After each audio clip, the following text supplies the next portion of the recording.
Okay. All right.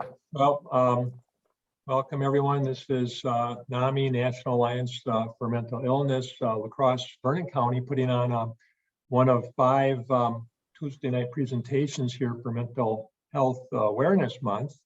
We're lucky tonight to have Captain Avery Schott from the La Crosse Police Department to introduce our program and speakers. But we have them back again next week. We're going to talk about crisis intervention training on May 10th. On May 17th, the School District of La Crosse will be talking about their Project Aware, Advancing Wellness and Resiliency in Education. And on May 24th, Corey Kitt will be talking about trauma responses in the brain-body connection. She's from the county. And finally, on May 31st, the School District of La Crosse will be back again for their SEL program, social and emotional learning. So these are all to get people to get some good presentations during Mental Health Month. We hope people like them. If you know people that weren't on and would be interested, they can go to our website and still see this program later. It'll be posted sometime after tonight. So with that, Captain Schott from the City of La Crosse Police Department, go ahead and you can introduce our speakers. Thank you, Judge, and for NAMI for inviting La Crosse Police to be a part of your May presentations. La Crosse Police is extremely grateful to be a part of the community and to work and collaborate with everyone when it comes to those living with mental health and in crisis. So what I'm going to do is just kind of give you a little bit of background on our CRU unit, and then I'm going to introduce our unit themselves and let them kind of talk about what they do and where they've been and all the information that they have, because we believe it's probably better that you hear from the 2 of them that are actually right in the trenches of our unit working and the successes that they have found with this program. So our CRU is our community resource unit. It's a hybrid unit within our La Crosse Police Department that works closely with all of our other bureaus. It's housed in our Professional Standards Community Services Bureau, but it works with our patrol unit, our investigative services, and then it collaborates with the county health, our human services, our school districts, as well as any community partners, just to address the needs of individuals that might be experiencing mental health crisis. The unit itself is made up of 1 investigator, which is Investigator Whitney Hughes, and 1 officer, which is Officer Joe Miller. And they respond, partner, collaborate, and form responses to those that are in our community that live with mental health crisis in conjunction with our La Crosse County staff as well. And I'll have Officer Miller and Investigator Hughes talk a little bit about the co-response part of it and how we actually have within that CRU unit that co-response with the county writing and responding to calls that involve those in our community that are living with a mental health crisis. But just to give you a little background, I started with the police department a little over 20 years ago, and the way we responded to those that were in crisis was very different than how we are responding today. We used to respond if somebody said that someone was in crisis, they thought about killing themselves. We would put them in the back of the squad and take them to a hospital to place them on a Chapter 51 placement. And that was the gist of it. But as time has gone on and we've evolved and we recognize that there is such a better way to work with those in crisis, we need to break down that stigma piece, wrap services around them, fill in those gaps when it comes to working with them, and how do we get them to come to the table and feel more control over what goes on. And we started to kind of look at programs that were out there. How do we collaborate with those in the community? We are a very resource rich community when it comes to mental health. We oftentimes live in our silos though. So opening those doors and windows up, collaborating, building relationships before crisis arrive so that we know who to call and who to work with. And we started to wrap services around those in our area that we were seeing calls for service over and over and over again. And how do we bring them to the table as well? And so one of the things that we did was we kind of created prior to our CRU unit, we started to do what we kind of now today refer to MOM, or moms, which is meetings of the minds. Who do we need to have at the table? Can we wrap some services around this person in our community that's in crisis? And when they are not in crisis, how do we best get them to the table to help them get control over their life and what might be going on and be a part of those decisions? How do you help us as officers respond so that we can in turn help you as well? What triggers work? What doesn't work for you when you're in crisis? And then how do we pass it on to our staff and to our community partners so we better serve one another? And what we found was being able to fill those or form those relationships and bring that person or that consumer to the table when they weren't in crisis was such a successful way to assist one another and partner with each other in the community. And that collaboration and those relationships that we build are so successful in us helping one another that live and work and want to raise families in the community. And so through that, we started to develop and look at, and Chief Kudron looked at, what in the community, how do we form a unit that can do this? So we began to do research. We talked with people across the states, across the nation that had similar programming, but we wanted to right size lacrosse. What does lacrosse look like and what can we do to collaborate and form those relationships? So we looked at Denver, we looked at Red Wing, Minnesota, we looked at West Allis. We did some different collaborating with different communities, Wausau, to find out what did they do with their units. And throughout that, we just kind of started to work and collaborate. We collaborated with La Crosse County as well. Part of that is we have crisis, our La Crosse crisis response. And anytime that we are called out in the field for somebody in crisis, we are working in collaboration with our crisis workers at the county. And we found that that was so beneficial to have them on scene because of their expertise. But there was that lack of that efficiency and that effectiveness because there was delay there. And so how do we build that relationship better to be able to respond a little bit quicker? And so with that, we started to collaborate with the county. We had the La Crosse County supervisors come in and speak with all of our officers on what is crisis, what kind of things does the county have to offer, and answer those questions and build that relationship. And from that, we formed what we now have as our CRU, or Community Resource Unit, which we found was super beneficial because we have Officer Miller who corresponds and rides with a county worker. So that is breaking down that barrier and responding right away. And he'll speak a little bit more on the successes of why that's so important. And Investigator Hughes, who does a lot of our follow-up work, a lot with our youth in the community that are in crisis, and working and filling those gaps and doing a lot of those moms, like making those connections with all the resources in the community and bringing everybody to the table so that we can work together and collaborate with our community members, and how that looks.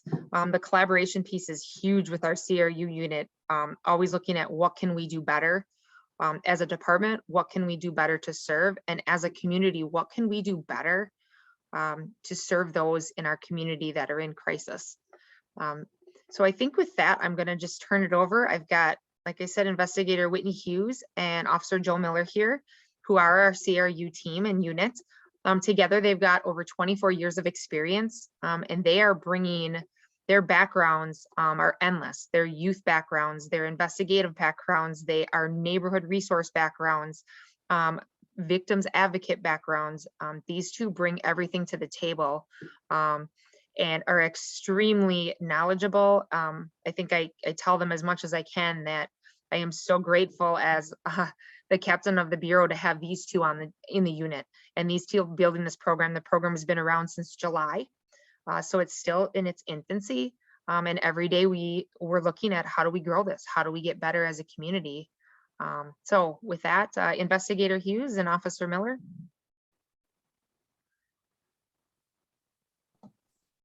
Hello, I'm going to go ahead. Thank you, Captain, for the introduction. Greatly appreciate it. I'm going to go ahead and share my screen. We just have a short PowerPoint, and then we can answer some questions. Ooh. Maybe I won't. Host is disabled participant screen sharing. I have to make you a co-host, Investigator Hughes, and I will do that right now. I should have asked you that earlier. I get a little PowerPoint happy, so. The technology is great, but it's just, Can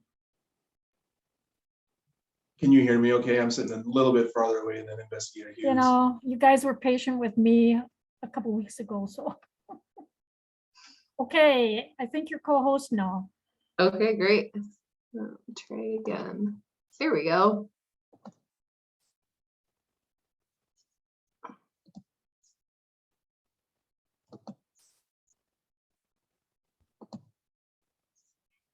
All right. So like Captain said, I think we know a lot of the people on this meeting, but I'm Investigator Whitney Hughes. I'm the investigator attached to the unit. My name is Officer Joel Miller, and I'm the officer in the unit. Previous experience as a downtown officer and as a victim service officer here, and then now in the community resource unit. Just happy to be here, and both of us trying to use our gifts and maximize our effectiveness within the department and within the community. So it's been a fun journey so far to start out on this and do something productive in a new way. So this has been fun.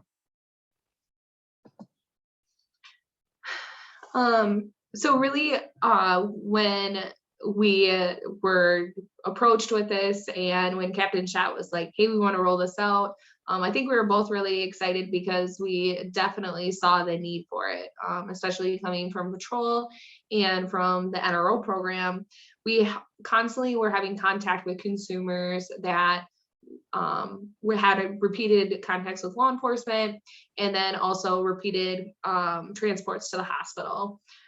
So our first goal was really to identify the high utilizing consumers in the community. So those people that are having basically unnecessary contacts with us and unnecessary contacts with hospitals or admittance, and really identify ways that we can help ease those unnecessary contacts and get them more effective help than us just at 2 a.m.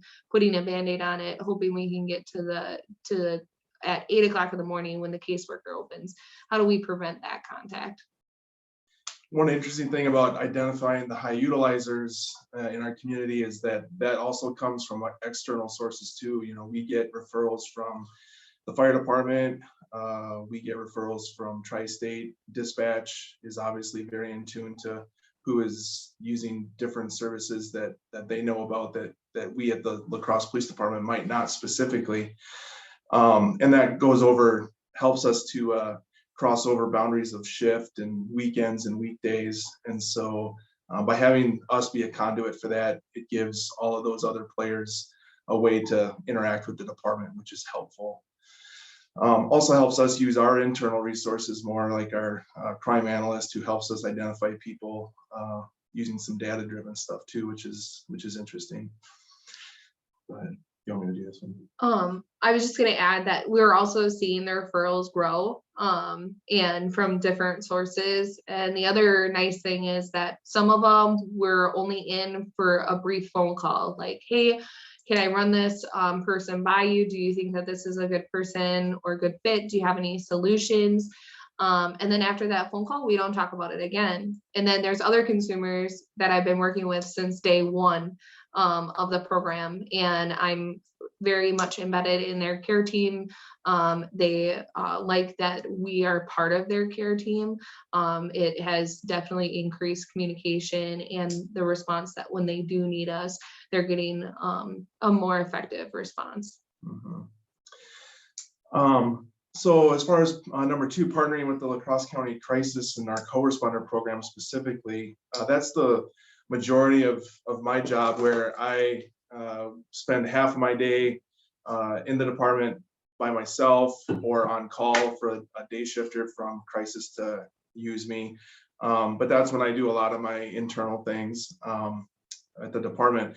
But then every afternoon from 3 p.m. to 7 p.m., I pair up with one of the crisis workers from the county. Right now, that's Caleb and Morgan. And we ride around in a squad together and are available to go to each other's calls as needed. And so pretty typical day is we would kind of sit and talk about any people or things that we need to maybe accomplish that day, kind of brainstorm things that would be appropriate, and either do those or start taking crisis calls. And those calls come in either from dispatch as calls for service that I would see on my computer, and we would respond to that, or it would maybe come in through a crisis call from the crisis hotline to my crisis worker in the front seat, and then we might need to respond in person to that. Otherwise, I usually just pull over and find a quiet spot for them to have a phone conversation, and sometimes I'll excuse myself or just wait for them to give me the go ahead on an address we need to go to if we have to make an in-person call. But having them with me in the car is so nice to be able to brainstorm and problem solve and have immediate access to their expertise, and the same for me. I can get them to a scene a lot quicker and safer than they would otherwise be able to respond. And so the biggest thing is that we're reducing the amount of time it takes for a crisis worker to be on scene. And I think the biggest advantage to that is they're getting firsthand information rather than third-hand information from us. And the way we debrief or might testify would be a lot more dry than it might be for them to see it firsthand. So I think that the crisis workers, by participating in this co-response model, are getting that firsthand information. They can either see it themselves or feel their own hairs on the back of their neck stand up when we experience things. And so it eliminates the need for us to dilute that story. So they get better information, and that way we make better decisions together about what needs to happen. And I think that's the biggest point of it. Also with the co-responder program, it allows me to go and alleviate a lot of the stresses that shift it has with a person in crisis. I can act as either their backup with the crisis worker, or I might be the primary officer and just eliminate the need for that extra patrolman to be on that call, which ultimately leaves them available for other things, which is another benefit of the co-response model.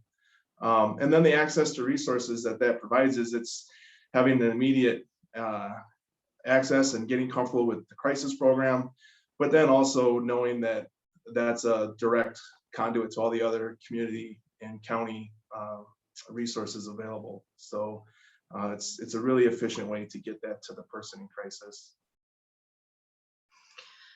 So a lot of what I do is the after. So ensuring that when the consumer that Joel has contact with, what are we going to do the next day? And ensuring that the resources that person is getting really wrap around. We're not just solving one problem. We're trying to solve all of the problems. And we may not necessarily be the fix for that, but we're going to identify and build relationships with the people that can fix it. And so the next two, as far as providing the wraparound resources and the building relationships and collaborations, is ultimately what is leading people to be able to live more successfully in the community, to really establish the supports that provide the holistic care versus just one entity and another entity, and we're losing that communication, and so we're not seeing that wraparound care. And we've really seen a lot of success with this. A lot of times, I think with the hustle and bustle of just case management, a lot of times we see two entities not communicating, and we're able to step in and really bring everybody together and create that care team and get people talking.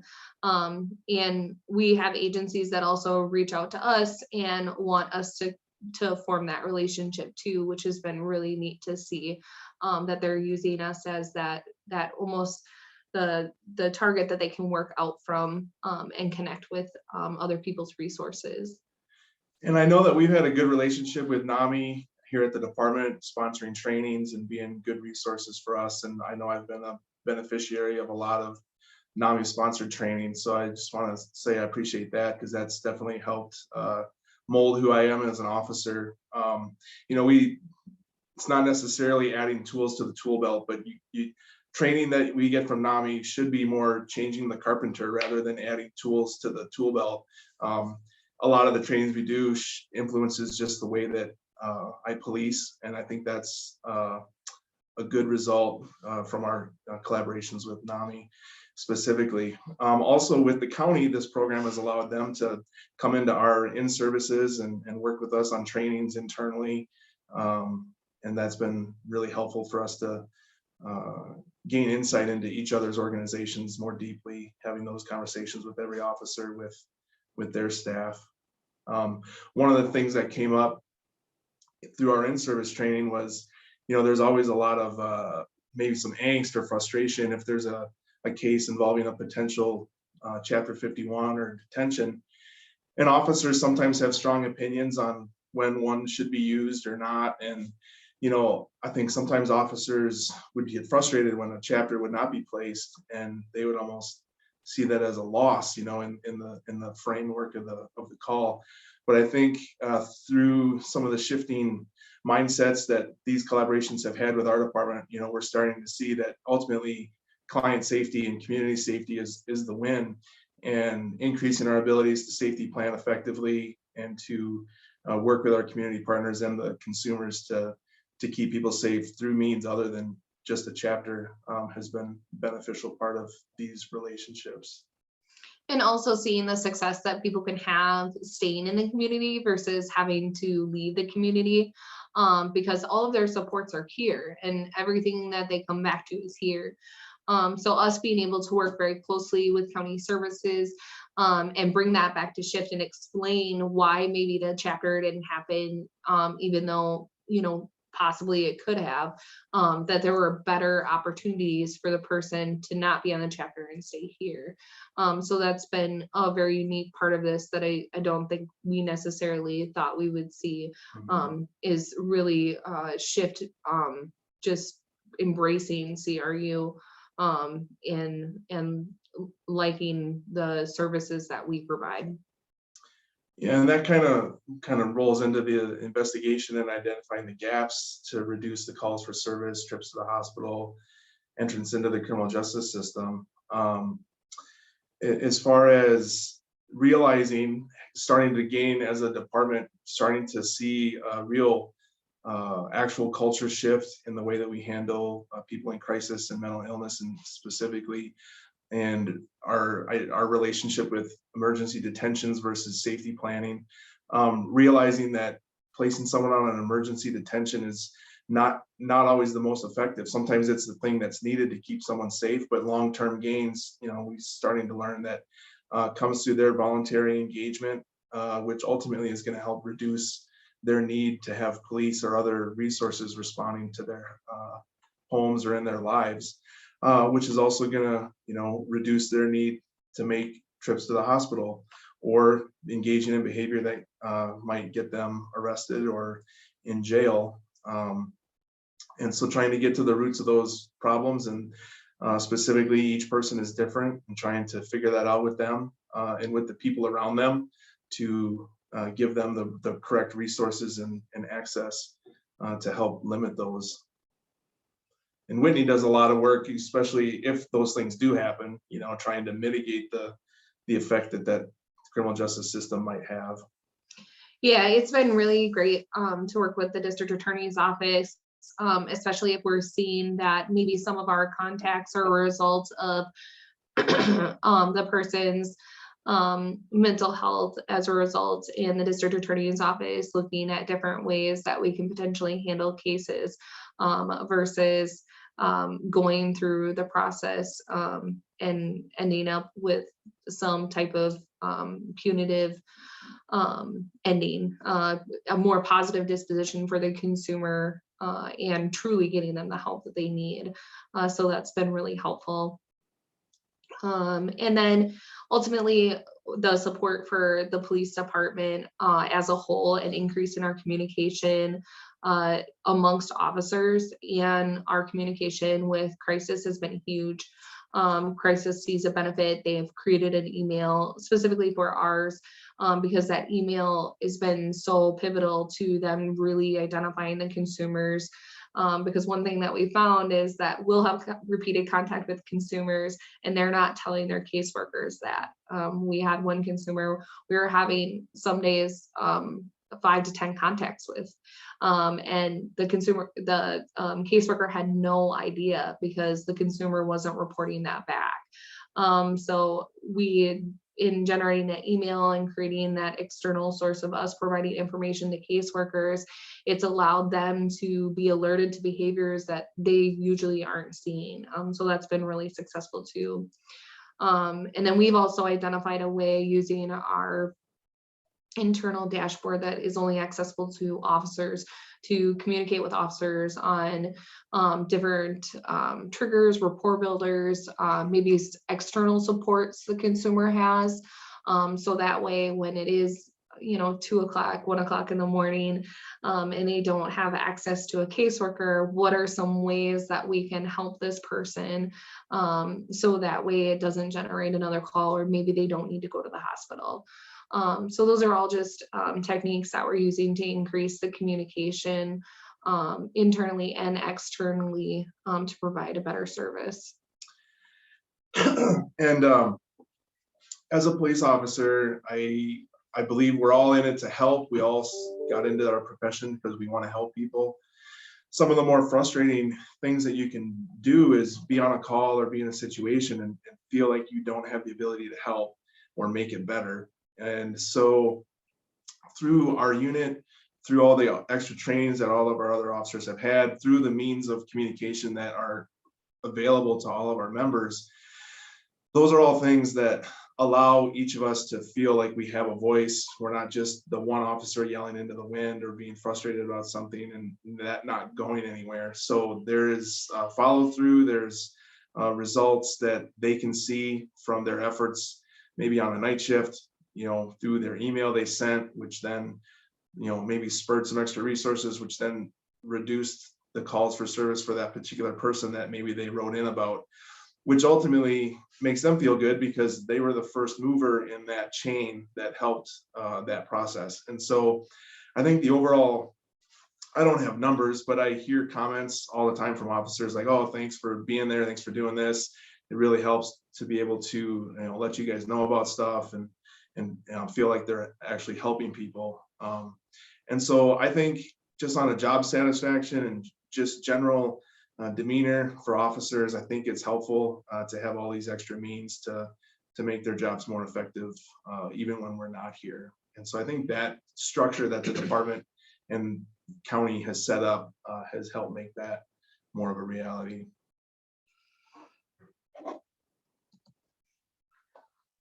So this is just kind of a snapshot of our first 6 months. Overall, we had 628 contacts from July 9th and December 31st. And these contacts included welfare checks. So that may be myself or Joel assisting shift with a welfare check. Maybe it's a referral that came in from an outside agency that made its way to us. Following up with calls for service handled by patrol. So what this is typically if a welfare check, if they're not able to make contact that night, I'm notified of it right away in the morning, and we'll start to dig into the case and what service providers the person has, what kind of supports are in place, and then what's the best way that we can reach out to this person and create that conversation, so that way we can help them through the crisis. So that's another one that's really been beneficial to helping people throughout the process when they're in that continued state of crisis. And then collaboration of meetings. We try and get out and talk to anybody and let anybody know we're here to help and support. We appreciate NAMI allowing us to be here because we know the amount of connections that you guys have, and just spreading the word on this this movement forward.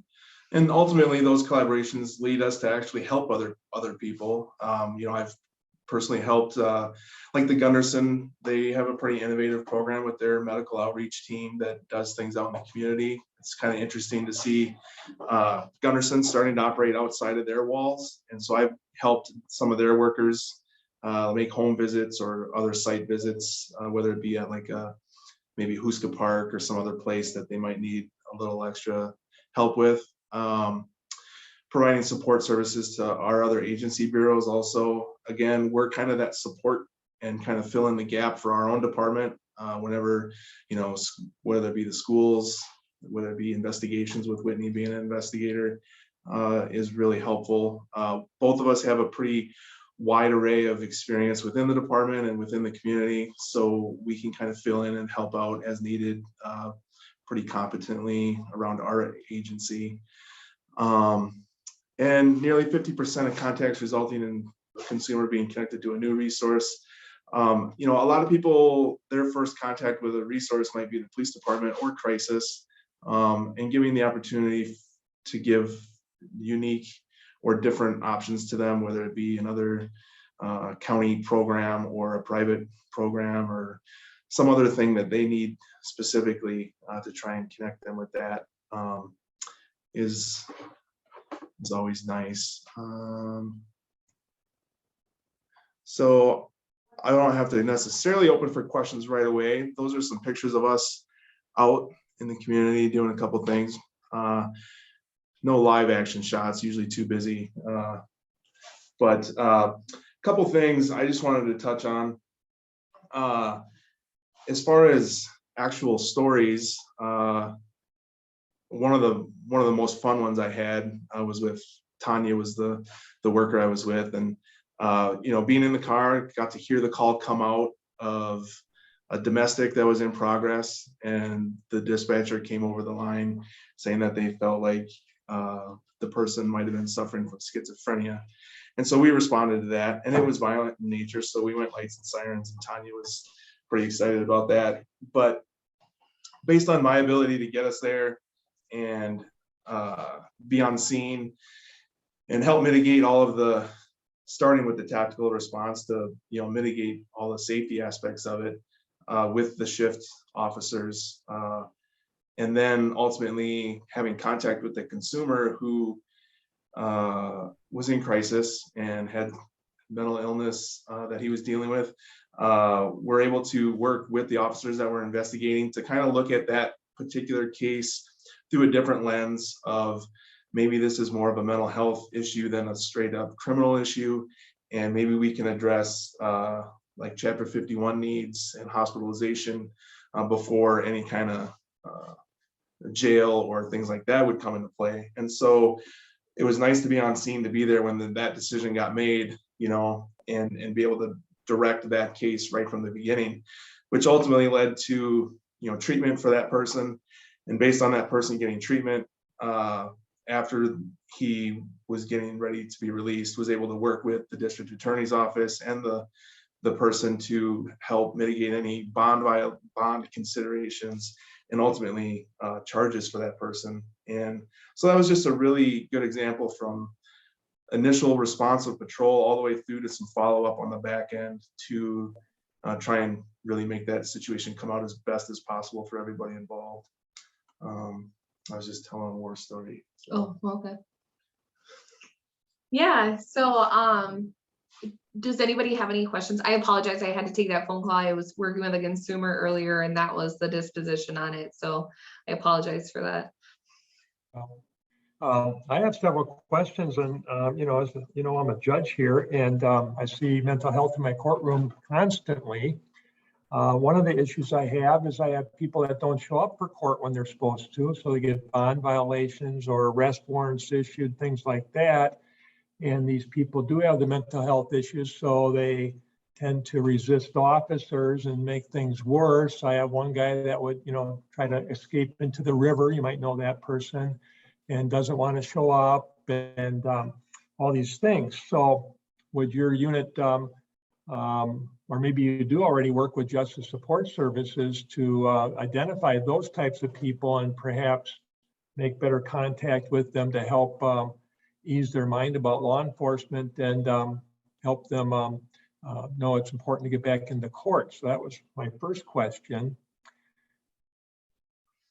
Yeah, so JSS, we've worked with on a couple cases, and really approaching it more from the, hey, can we get you in front of your JSS worker? What other things can we help out mental health wise during your time on JSS?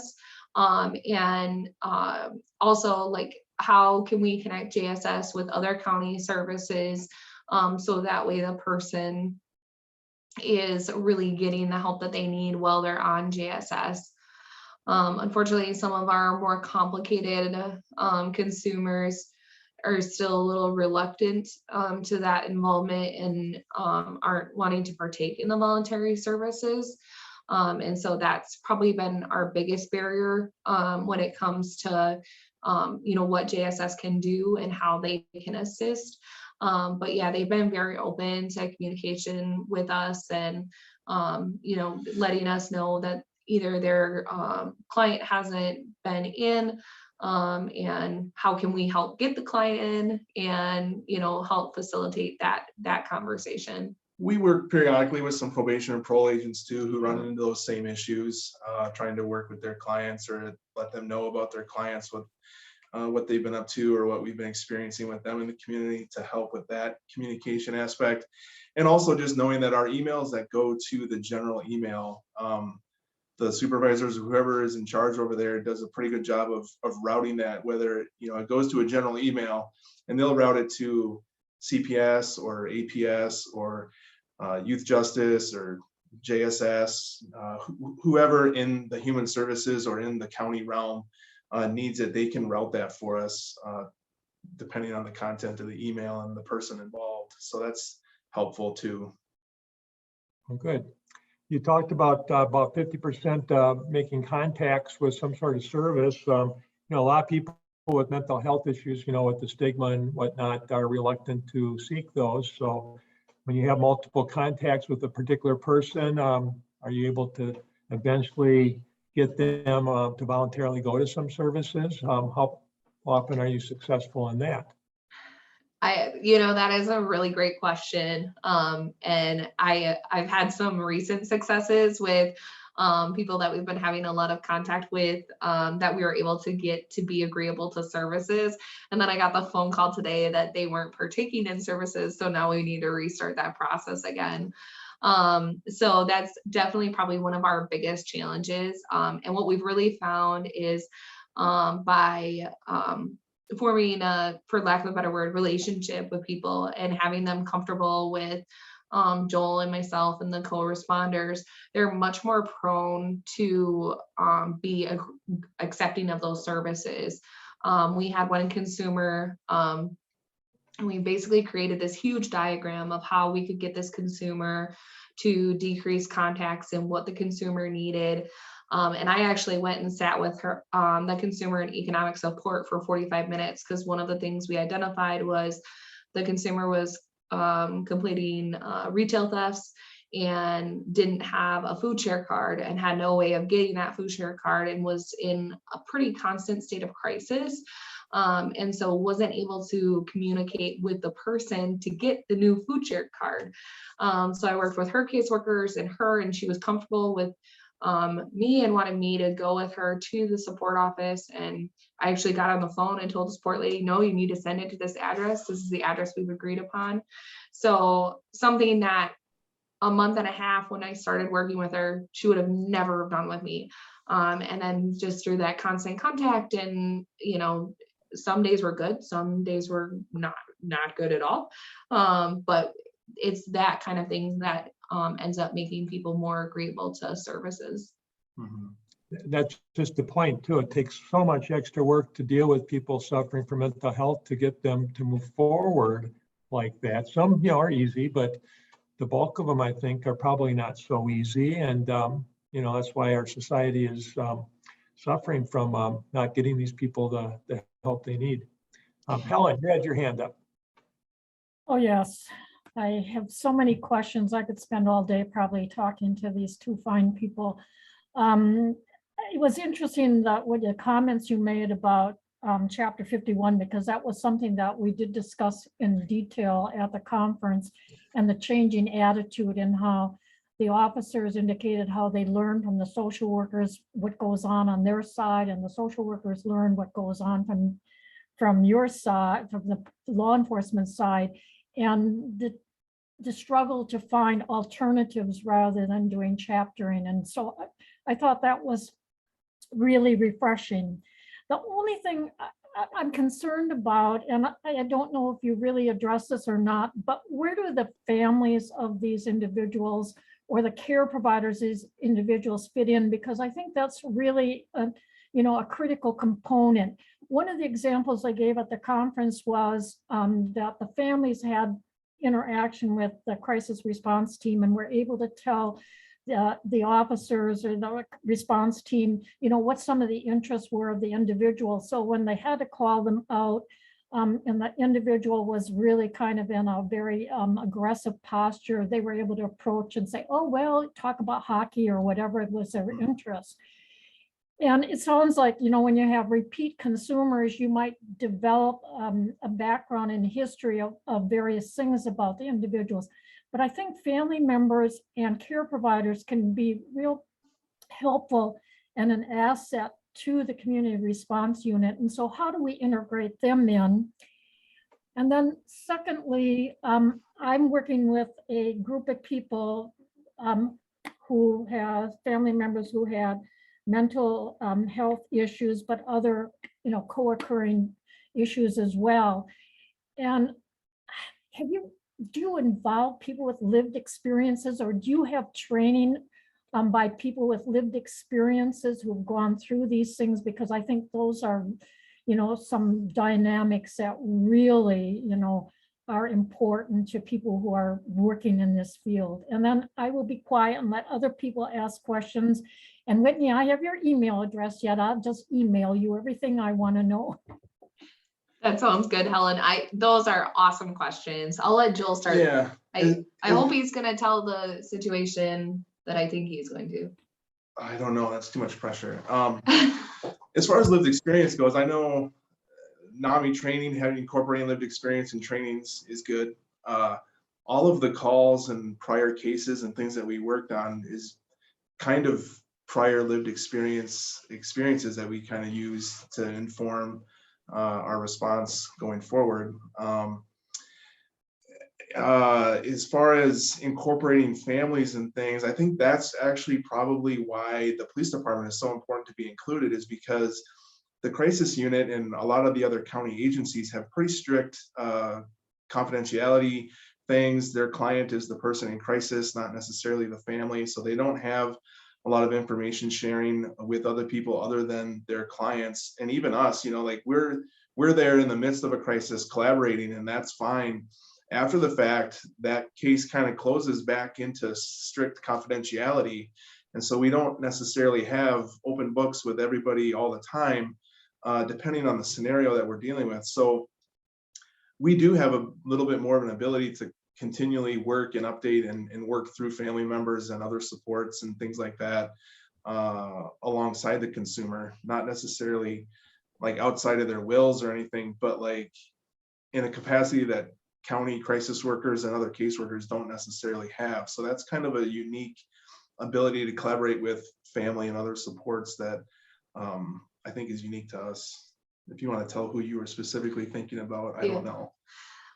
So one of our first big successes with the information that we were sharing with patrol was exactly what you're talking about, Helen.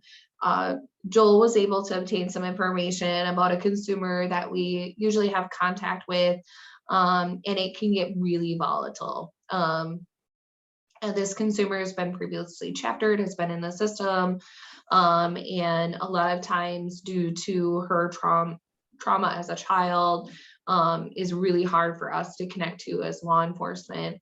And Joel was able to connect with her, and ultimately, I don't even remember what the actual report builder was, like hip hop dancing or TikTok dances. That's what it was. TikTok dances. And he got that out to shift right away. They ended up dealing with the consumer later that night. We're able to utilize that rapport builder through the TikTok dances and had a great contact with the consumer. So just one example of information that we're able to gather because we have that extra time to talk to family members and connect with family members is huge. And that's a big part of what I do is connecting with those family members. And a lot of times when I get a new consumer that I don't have a lot of information, that's where I start at first, is connecting with the parent, the loved one, the spouse, the friend, any information that we can get about the person or a history on the person. It's so beneficial for us to be able to identify those gaps and really figure out what is needed. And then obviously asking the consumer too, because they a lot of times have a very different picture of what their needs are compared to their loved ones. So combining those two together has been really good. And just naturally building a safety plan with someone is increasing that circle around them, whether it be family or friends or other agencies. And so you kind of inherently have to connect and collaborate with those other supports to be more effective with them, to have those safety plans.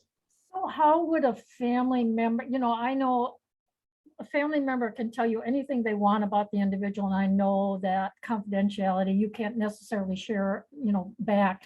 But before a crisis really develops and a family member knows or a provider knows that there have been some issues with their loved one and some contact with law enforcement, who should they be calling at the police department? Because you don't want to wait until there's a real crisis and call dispatch and say, come out. Can they contact you at the police department and say, hey, this is my person, this had some problems previously. I just want you to know more about what's going on so that you have that background information. Is it appropriate to contact you guys then? Yeah, Joel actually just had a conversation like that. It's a new consumer to the area. Okay. Shift referred our information? Yeah, Shift referred our information and then ended up getting the family members' information as well. And Joel was able to reach out and we were able to get a background and a history on the consumer. And you put out a Facebook group, right? Yeah, put out some information internally on that person just to have available. Cholita just did that the other day too. They called up the department looking to talk to somebody to kind of do that same type of activity, and was able to talk to the person over there and get that information on that client and send that out to our people to have available. And that's not in a time of crisis, which is helpful. When we deal with people specifically who know us and we've had an interaction with them, I'll give them my business card, which I have Mobile Crisis's number printed on there. So they always have that and they have my information. And I always just make sure to manage their expectations that, what my hours and my days of work are. And that, if you need me, call me.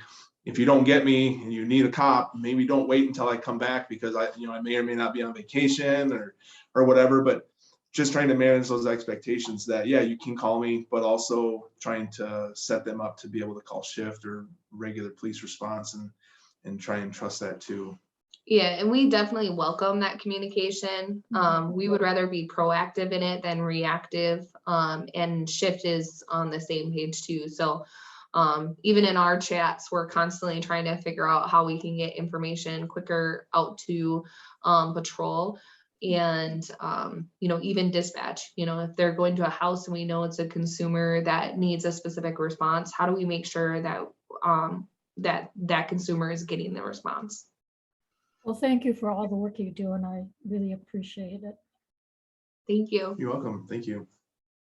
So does anyone else have any questions for Officer Miller or Investigator Hughes?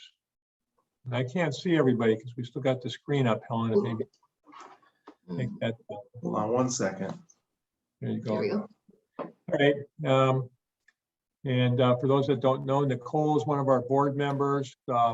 And Donna Christensen's a board member, actually our secretary. And if you don't know, she's from Nystrom, which you had on your last slide there.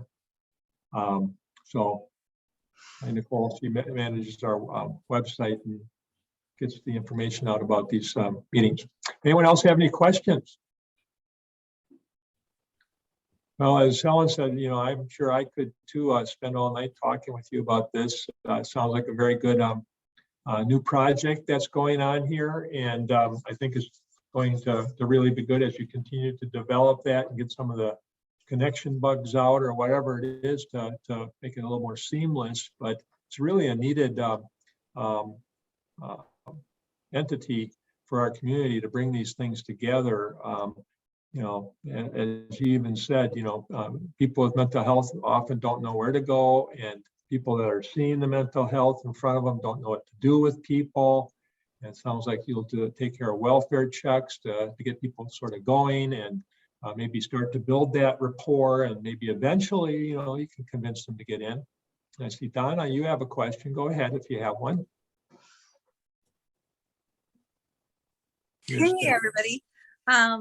And I couldn't hear for a little piece, so if you talked about this, I apologize, but I guess I was wondering if you were able to collaborate with county law enforcement or even the surrounding municipalities at all to kind of either provide support, education, kind of spread the word on utilizing this type of a response to see, just because there was an incident recently that I became aware of where somebody ended up going to jail instead of the hospital, and it wasn't within the city, and it made me sad. And it was clearly like a response to a mental health crisis. So yeah, just kind of wondering about that. Thanks. Well, today, first call I went on with Morgan, we actually went up to Alaska. I know, knowing that I work for the city of La Crosse, we try to not go to other jurisdictions as much as possible. Sometimes, based on the fact that the crisis workers are still the primary mover for their agency, me being support, sometimes they, based on their staffing, kind of have to go along, which is fine. Typically, if we do go outside of my jurisdiction to somewhere else, try and be the backup for them, so that jurisdiction is like the lead on it and takes the responsibility ultimately for it.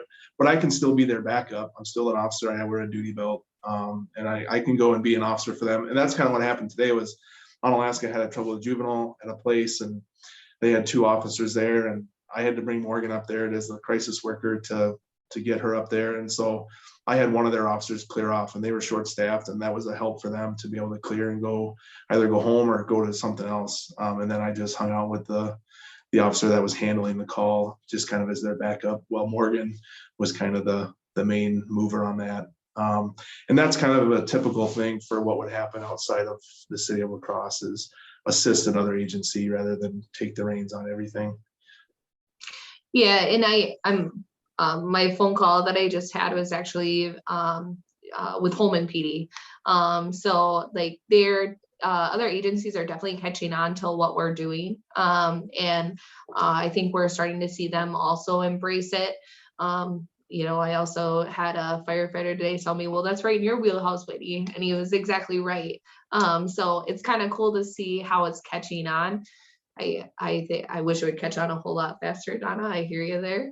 But I think we're really starting to make some changes, and other agencies are seeing what we're doing and are appreciative of it. And if I can just jump in really quick on that. So we started with first quarter. We have our second quarter coming up here in June. We have been doing, along with that collaboration and partnership piece, La Crosse County supervisors for the crisis unit. We started doing quarterly meetings with our law enforcement partners, including crisis and including some of our youth programming as well as in there, as well as our justice programs too, just to meet, talk about what's going on in your worlds. How do we serve better together? And this has been part of that conversation, is what La Crosse has been doing with our CRU and with our co-response, just to try to because we're all partners, and even though we all are different jurisdictions, we're all within La Crosse, and it doesn't just end at La Crosse, the city limits of La Crosse. When you go down Alaska or on Alaska to Holman, we are all serving the same consumers. So I think it's really beneficial that we partner together and we collaborate. And so it's been really nice to see all of our local law enforcement agencies want to get better together. So our next one will be in June that we'll meet with them again. Well, I wonder if capitalizing on what Donna asked, if it wouldn't pay to see if there's a way to take care of these people that can't be chaptered and probably shouldn't be jailed, but need something done, where maybe you can get a program where you can sort of like catch and release them on a agreement that they go in immediately, that helps promote them to work on getting the help they need. They maybe could have a bond to come back at a later date, let the DA review it, but maybe the DA or a judge or both could agree to the release at that point with that program, and it'd be sort of a immediate diversion from the jail, and perhaps a later diversion from charges. So that might be something to sort of see if it's workable going forward, and giving sort of a little bit more of a stick approach to these people to get the help they need, with the carrot of no jail and likely no commitment, because that's the big gap we have in society right now anyway, is those people in between that voluntarily don't want to do anything, and they keep in the system until they get to the point where they have to be chaptered. So that's just a thought that maybe building on your program might be something feasible down the road. I don't know. Does anyone else have any questions? Helen? Well, I just have a comment, and that was at the conference, there were several counties that have mental health treatment courts, and they sound like they've been really very successful, and that may be something that we should look seriously at, because if this is the kind of response we're doing and we're trying to divert people from, you know, punitive actions, maybe a mental health treatment court would be something worthwhile looking at. Anything else from anyone? Well, Captain Schott, thank you very much for coming on tonight, and thank you so much, Officer Miller and Investigator Whitney. It was really nice to hear about this wonderful project that you're both involved with, and how it's, you know, starting to take good effect here in our community. And I'm sure you're doing a lot of good that wouldn't have been done had you not been there. So I hope it keeps going forward, and as we said here, expands out into the county and perhaps beyond La Crosse County, and is a good model for law enforcement throughout the state and the area. So again, thank you so much for your time here tonight. Again, this presentation is recorded. We'll put it on our website, and hopefully those that couldn't be here tonight can watch it at a later time and see what you're doing. So thank you so much. Thank you. Thank you. Bye. All right, thank you, everyone. Next week, again, we have the city back, I think, for crisis intervention. So we'll see whoever comes then. Thank you all. Good night.